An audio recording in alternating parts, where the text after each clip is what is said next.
What's up mga ka-partners? So ito na nga mga ka-partners, busy na naman tayo ngayong February 14. Tingnan yung mga tao talaga namang busy dito sa Marabeli sa Bataan. Marami na magtitinda mga bulaklak. 100 lang first flower, bili na!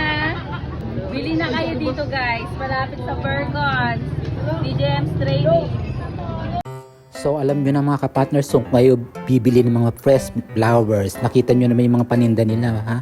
Bukas daw ilalabas na nila yan, February 14, mga fresh flowers. So para sa mga may minamahal, at nagmamahal, at walang minamahal, o ayan na, para rin kay Mrs. Siyempre kay Mr. Regaluhan nyo na rin ng mga bulaklak na fresh flower, o kahit hindi fresh flower yan, mga teddy bear, ayan, pwede na yan dahil at least naalala nyo ng sila ay regaluhan ngayong Valentine's Day, diba mga ka-partners?